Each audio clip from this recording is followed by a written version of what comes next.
सुप्रभात बच्चों, हिंदी की कक्षा में आपका स्वागत है। इससे पहले हमने पाठ क्रमांक 10 कुत्ते की सीख इस कविता को पढ़ा था और आपने समझा था। एक बार फिर से समझ लीजिए और उसके बाद आपको कठिन शब्द और शब्दार्थ लिखने थे, याद करने थे। उम्मीद है आप लोगों ने लिख लिया होगा और याद कर लिया होगा। आइए आज हम और आप मिलकर विलोम शब्द, वचन बदलो और लिंग बदलो हल करते हैं। सबसे पहले बच्चों समझ लीजिए, घनी का विलोम शब्द होगा विरल या पतली। भीतर का विलोम शब्द बाहर, लंबी, नाटी या बौनी भी लिख सकते हैं आप। सोना जागना, पीछे आगे। कटीली कोमल, इधर उधर। हार का विलोम शब्द जीत। मोटी का विलोम शब्द पतली। दिन का विलोम शब्द रात। हंसना का विलोम शब्द रोना। ठीक है बच्चों, ये आपको समझ में आ गया होगा। विलोम शब्द, विपरीतार्थक शब्द। इसके बाद में हम वचन बदलों की बात करते हैं। खरहा खरहें, आँख आँखें। ख पे भी बिंदी लगाना है आपको। आँख आँखें। फुनगी फुनगियाँ। कुत्ता कुत्ते। झाड़ी झाड़ियाँ। यहाँ पर ड में छोटी की मात्रा लगी है, ठीक है।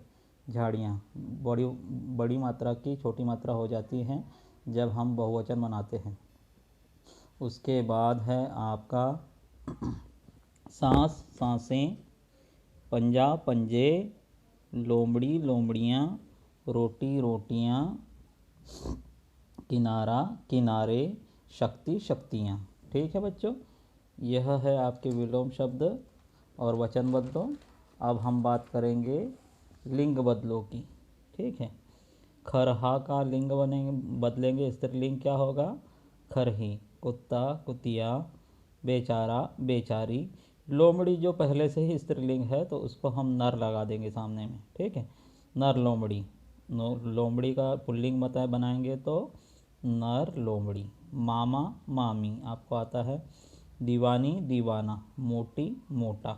इस तरह से आपके यह कठिन शब्द हैं, शब्दार्थ हैं और विलोम शब्द, लिंग और वचन की बात हमने की है, ठीक है। अब इसके बाद में आपके प्रश्नों के उत्तर। खरहा कहाँ रहता था? खरहा जंगल की घनी झुरमुट में सबकी आँख बचाकर रहता था, ठीक है। उसके बाद में दूसरा प्रश्न है, खरहा क्या खाता था? खरहा फुदक फुदक कर घास की फुनगियाँ खाता था। ध्यान रहे आप उत्तर में लिखेंगे खरहा फुदक फुदक कर घास की फुनगियाँ खाता था। खरहा नींद से कैसे जागा? तीसरा प्रश्न है। तो खरहा कुत्ते की सांस लगने से नींद से जागा, ठीक है। इसके बाद में है, लोमड़ी ने कुत्ते से क्या कहा? लोमड़ी ने कुत्ते से कहा, मामा तुम तो खरहे से हार गए। तुम्हारी इतनी मोटी देह है फिर भी जंगल के छोटे जीव को नहीं पकड़ पाते। उसके बाद में अंत में हमारा आखिरी प्रश्न है, सभी शास्त्र संकट में प्राण बचाने का क्या उपाय बताते हैं? ठीक है। सभी शास्त्र संकट में सारी शक्ति लगाकर अपने प्राण बचाने का उपाय बताते हैं, ठीक है। सभी शास्त्र संकट में सारी शक्ति लगाकर प्राण बचाने का उपाय बताते हैं। ओके बच्चों, आज के लिए इतना ही। धन्यवाद।